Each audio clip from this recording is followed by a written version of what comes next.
General Secretary of the National Democratic Congress, the Regional Minister and other Ministers of State, the Honorable Members of Parliament, Honorable Metropolitan, Municipal, and District Chief Executives, Regional Executives, Regional Council of Elders and Constituency Executives of the NDC, CEOs of state institutions and other government appointees, heads of security services and government departments, the clergy and imams, representatives of invited organizations, especially my brothers and sisters, persons with disability, friends from the media, citizens of the Upper West region, ladies and gentlemen. In every religion, we have texts in the holy books supporting thanksgiving. In the Bible, we say, in all things give thanks to God. Again, there's the story of the 10 lepers who were cured by Jesus Christ, and the following day, only one of them returned to say thank you. And Jesus asked, but where are the other 9? So it means that the Holy Book tells us that in all things, if we had done a favor, we should come back and say thank you. And so like that one leper who came back to say thank you to Jesus Christ, I, John Dramani Mahama, am back here in the Upper West region to say thank you to the people of the Upper West.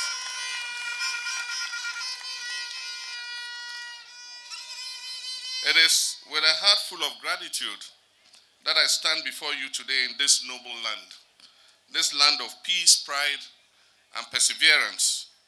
I bring you warm greetings from the entire leadership of the National Democratic Congress and from my wife, Lordina Mahama.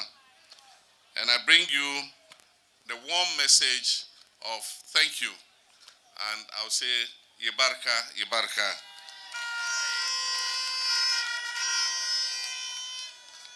I want to thank the Upper West region for your unwavering loyalty and support. I want to thank you for your confidence in the vision and leadership of the NDC. I want to thank you for your support in the 2024 general elections.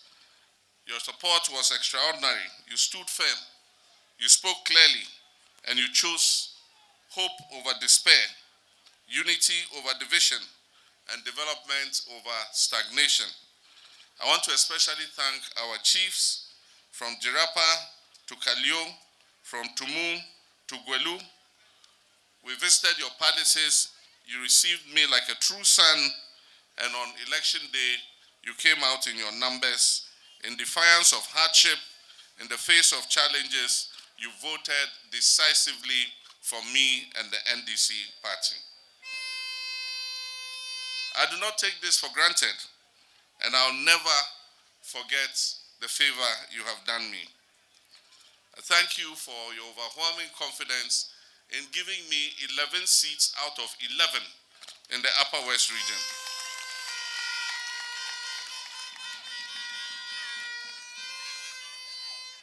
Indeed, that contributed to the overwhelming number of seats that we won in the parliament. It's beyond our imagination. NDC has had the highest number of seats in parliament in the history of the Fourth Republic. 183 seats, and collaborating with 4 independents mean that we control more than 2/3 of the Parliament of Ghana.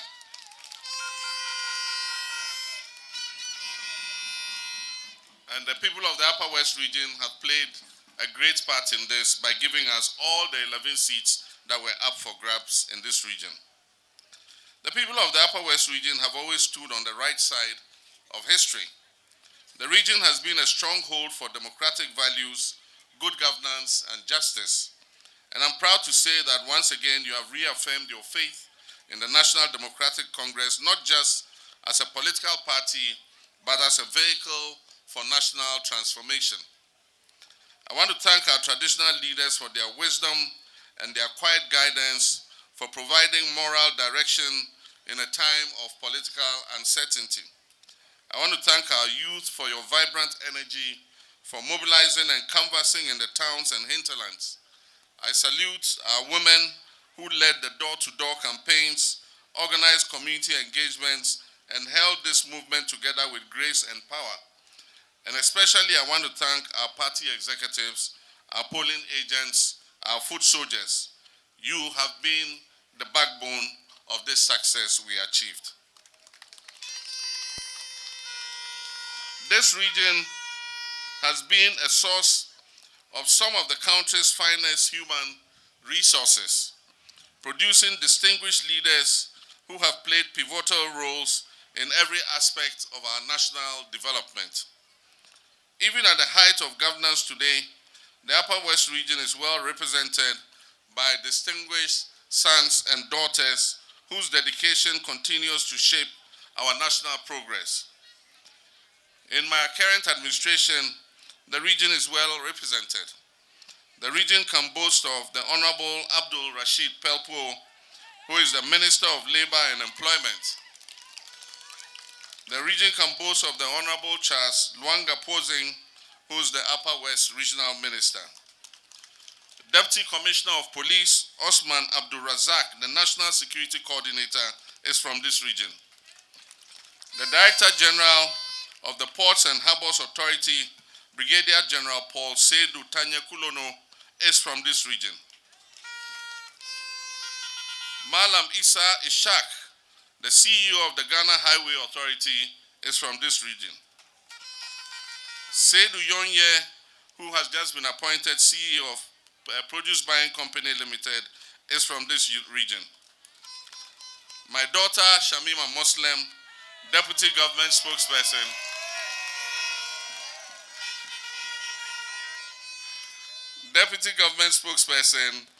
is from Upper West region. We also have Dr. Kamal Din Ali, who's the Director General of the Ghana Maritime Authority. We have Adam Sule, who's the Deputy Director General of Social Security and National Insurance Trust, SNIT. We have Kale Caesar, who's the Managing Director of the Metro Mass Transit Company. We have Idrisu Dambayebo Mahmoud, who's the Deputy CEO of Ghana Enterprise Agency. We have Samira Abdulaziz, who's also the Deputy CEO of Ghana Enterprise Agency. We have Abdullahi Batia Santi, who's the Deputy CEO of Ghana Integrated Iron and Steel Development Corporation. And we have Nuhu Potia, who's the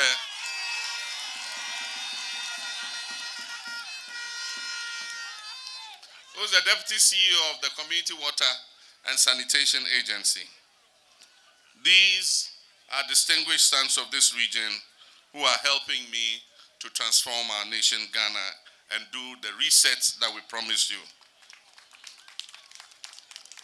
Ladies and gentlemen, elections are only the beginning. The real work begins now.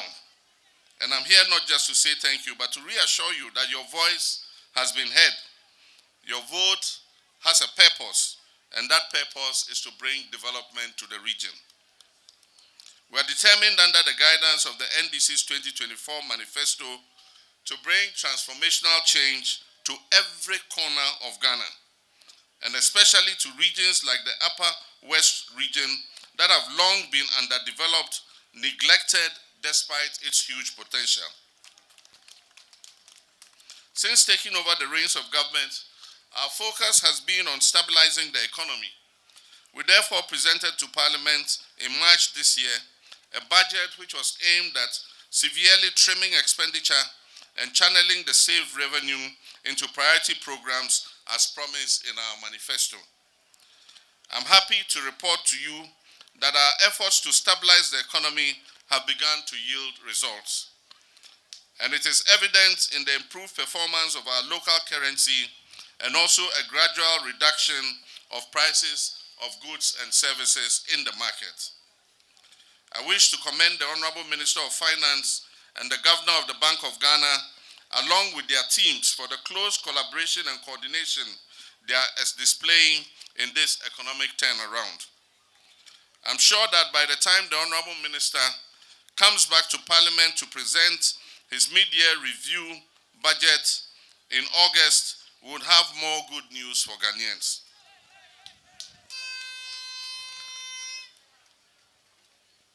My brothers and sisters, Cabinet will soon approve priority projects under the Big Push infrastructural program.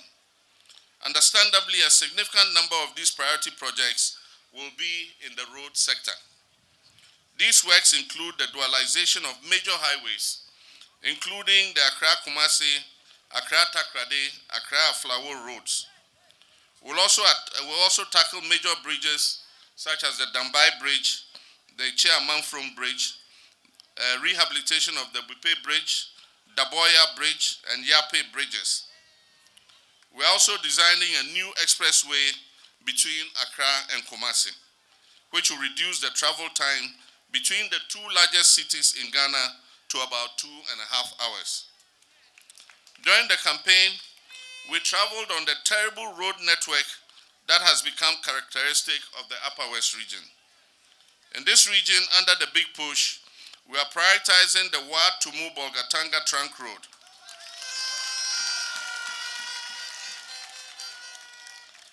And the Techiman Wenchi Bole Wa Hamile corridor.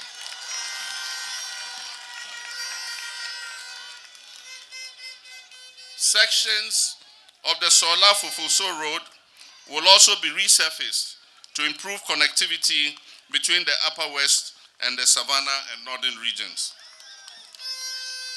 These roads will not only enhance trade and transport, but they will also stimulate cross-border business and revive economic activity. Equally, we will upgrade roads in the Wa East, Nadoli, Dafema Buse, Isa, and Sisala East districts to improve access to markets, schools, and health facilities. My brothers and sisters, work will begin very soon. In a few months, you see contractors on all these roads because the money has been provided in the budget. This year we set aside 14 billion Ghana cedis for the Big Push.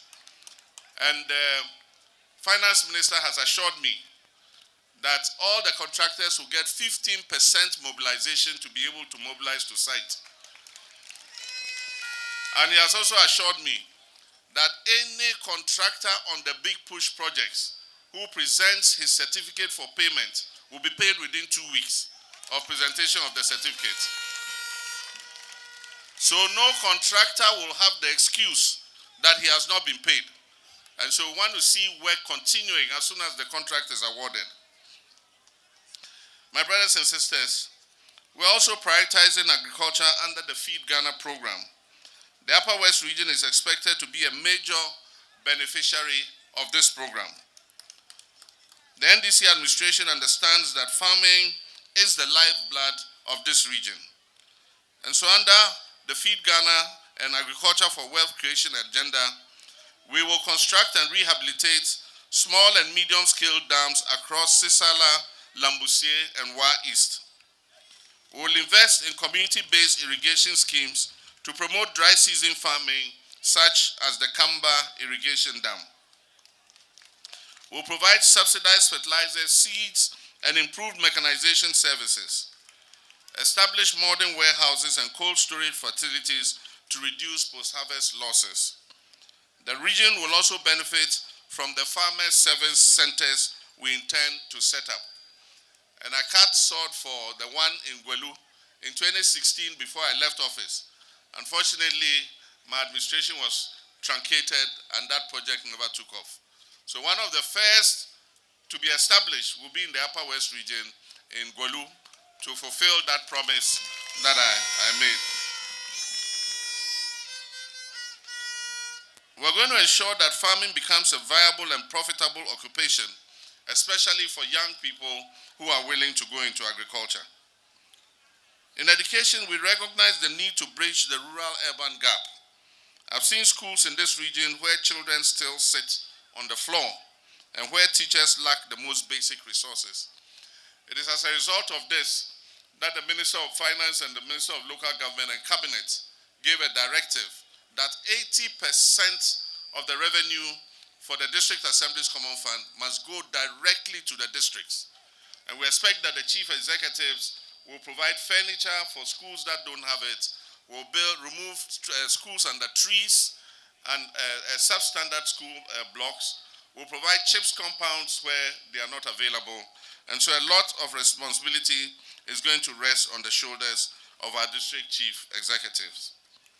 We'll continue and complete abandoned E-blocks. So the E-blocks that were abandoned by the previous government, we're going to continue and complete them. We'll absorb admission fees for all first-year students, and provision was made in the budget for this.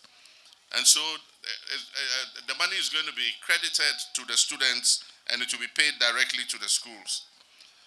We'll also provide free tertiary education for persons living with disability. And so, for persons with disability, from first year to final year, they will pay absolutely no fees. We'll continue projects in the University of Development Studies and other tertiary institutions in this region to improve learning outcomes.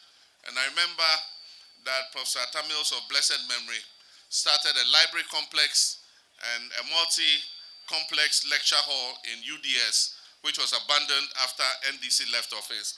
We're going to continue and complete it. And the hostel block that Professor Mills started that has been abandoned, we'll continue it and complete it so that our students in UDS can have a place to stay. We'll provide special incentives to teachers who accept postings to rural areas in the region. We'll expand early childhood education centers in underserved districts, and we have begun to implement the free sanitary pad program so that no girl misses school because of her menstrual period. Our goal is clear, and our goal is that every child, no matter where they are born, should have access to quality education and the opportunity to succeed. On youth and job creation, we know unemployment remains one of the greatest frustrations of our people. Our response, therefore, is deliberate.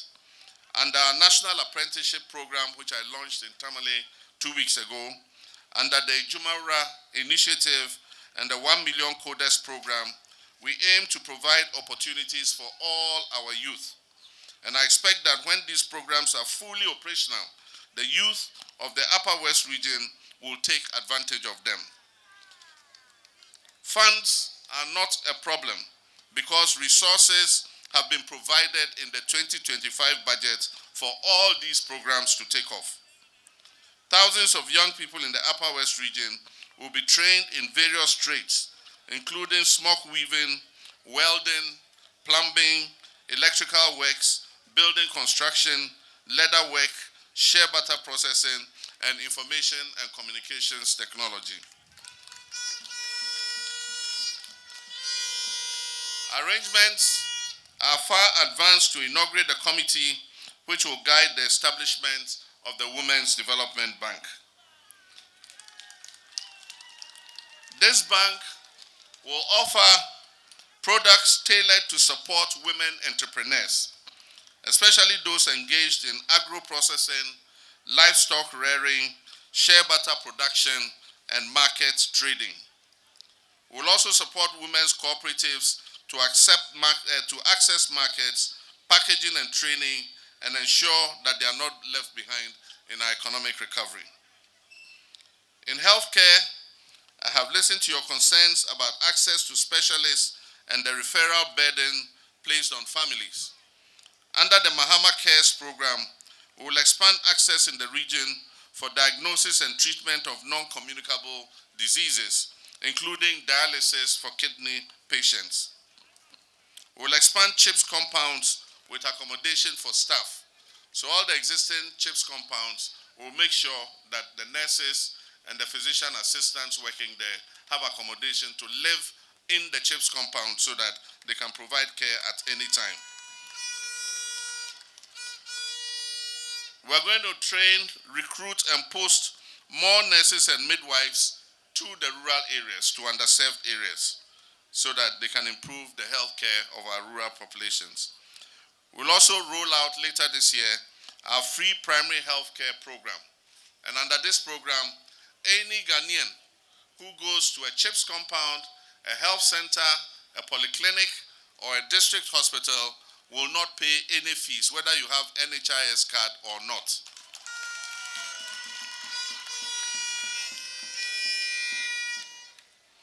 On water and sanitation, we will extend the distribution of water from the Jambusi Waterworks to cover the greater Wa area.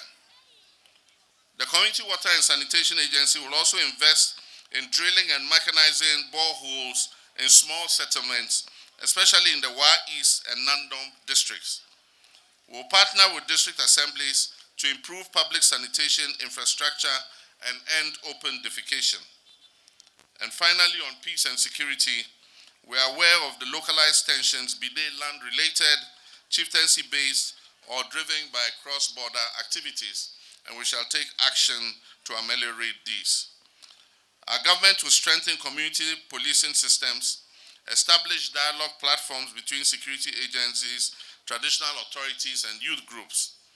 We will equip our border posts and security outposts to ensure early detection and swift intervention of any trespassers.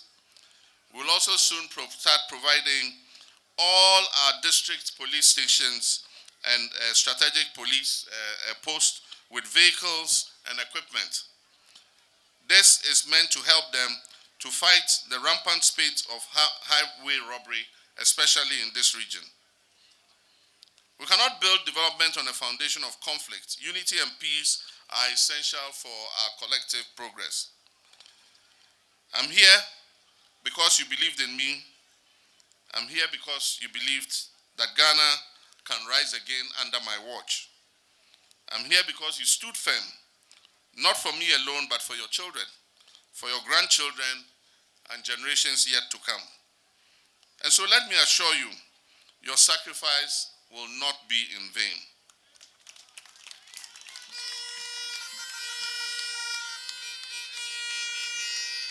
The Mahama government will work with you shoulder to shoulder to ensure that the Upper West region is not left behind in the transformation we are bringing. So I urge you to remain steadfast. Let us work together. Let us monitor and evaluate. Let's hold each other accountable. Let us never surrender to the hopelessness that was tried to be imposed on us. Let our message echo from every community in the Upper West region that the NDC will honor its word and that a new dawn has come. May God bless the Upper West region, and may God bless our beloved country, Ghana. Thank you very much.